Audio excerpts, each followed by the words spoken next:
Hi everyone, my name is Mike Perkins. I'm the Vice President of Operations at North Rock Technical Services. We're an automotive-focused outsourced IT department. Let me tell you a little bit about myself. I've been involved in the automotive IT industry since 1995, and I've continuously kept up my technical training, including in 2020 earning an executive certificate at MIT with cybersecurity specific training as well. My ambition is to educate leaders in the automotive industry by breaking down complex concepts into normal everyday language. So let's begin. On October 27, 2021, the Federal Trade Commission announced a newly updated rule under the Graham-Leach-Bliley Act, GLBA, to require financial institutions to strengthen their data security safeguards to protect consumer financial information. This rule specifically applies to both banking and non-banking financial institutions, such as automotive dealerships. This video is part one of a three-part series intended to be a brief summary of the changes to the law that affect automotive dealerships. Please keep in mind this is a high-level overview intended for a non-technical audience in order to explain the three main categories of new requirements. These are reporting, requirements, and testing. The new FTC Safeguards Rule's key provisions must be in place by December 22. But in order to be fully compliant, you really need to get things created and be in place well before that date. You will not have time to perform all the creation tasks and tests needed before the end of the year if you don't get started fairly early. So before we can get started on any of the compliance, the first thing that you've got to do is appoint a qualified individual to oversee the entire program. So what is a qualified individual? The FTC defines that person as someone with some level of information security training and knowledge. This can either be an internal person or an outsourced, what is called a virtual CISO or Chief Information Security Officer. So the actual verbiage of the rule is a qualified individual to be responsible for overseeing and implementing your information security program. So in order to effectively comply, a financial institution's coordinator must have some level of information security training and knowledge. And they have to be able to verify that your security personnel are taking steps to maintain current knowledge on security issues. The qualified individual does not have to be an employee of the financial institution or the dealership, but could be an employee of an affiliate or a service provider. Now, if a service provider is used, the dealership is still responsible for complying with the act, so it needs to be a reputable company and a well-credentialed individual.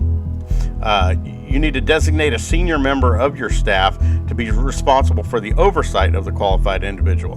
This person will be the employee that the service provider will report to. For example, your dealer principal, the general manager, the controller, and then you've got to require that the service provider maintain an information security program that protects the financial institution's data in accordance with the rule as well.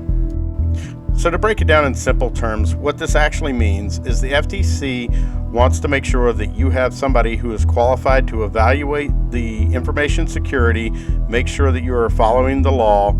This person can either be an employee or a outside contractor, but they do need to have a senior member of management that they report to because there is some reporting involved in the new requirements. So, about those reporting requirements, the first part of the requirements is going to be written risk assessments, where a technical personnel is going to evaluate and categorize all identified risks. They're going to assess the protection and integrity of your systems and your data, and then define how any risks that are found are going to be addressed.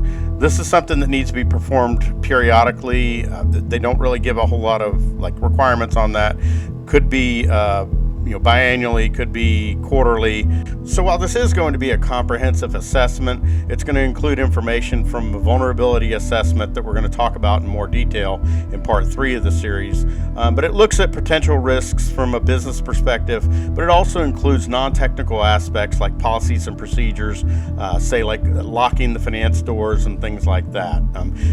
You'll be happy to hear that this report is actually intended for the business executive, so this report or meeting should be fairly high level and in terms that a non-technical person can understand. So the next requirement is that you need to have a written incident response plan. what that includes is it needs to define how an event will be found, stopped, and removed from your system, defines clear roles, responsibilities, and any decision-making authority in the event of a breach or an event. It includes how systems and data will be restored, and it includes how the plan will be evaluated and revised after a security event. This is really something you want to have had in place anyway, because the last time you want to be trying to make these difficult decisions is when you're in crisis mode, and it helps to have a plan already in place where you're just executing the plan. So let's look at what the rule actually states. It requires the dealership to establish a written incident response plan that addresses the goal of the plan, the processes for responding to an event, the definition of clear roles, responsibilities, and decision-making authority, internal and external communications and information sharing, identification of requirements for the remediation of identified weakness, the documentation and reporting regarding the security event, and the evaluation and revision of the incident response plan following a security event. So the bottom line, have a written plan. The plan should state how to stop an attack or incident and how to respond, define who makes decisions in the event of a disaster, define documentation and reporting requirements, and also how to evaluate the how and the why and what to do about it to avoid it in the future.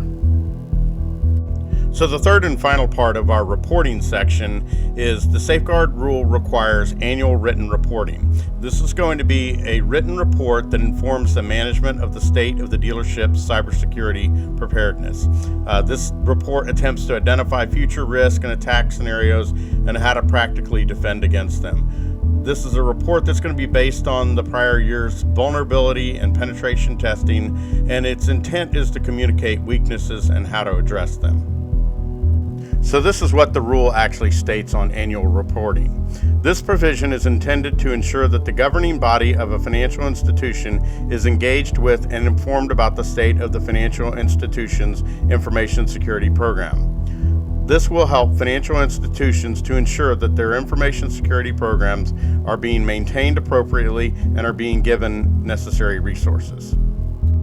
So the spirit of this report is not only to make sure that consumers are protected, but in my opinion, it's also to remove plausible deniability for upper management. The idea is that major stakeholders are not going to be in the dark about where the dealership stands from a cybersecurity perspective anymore.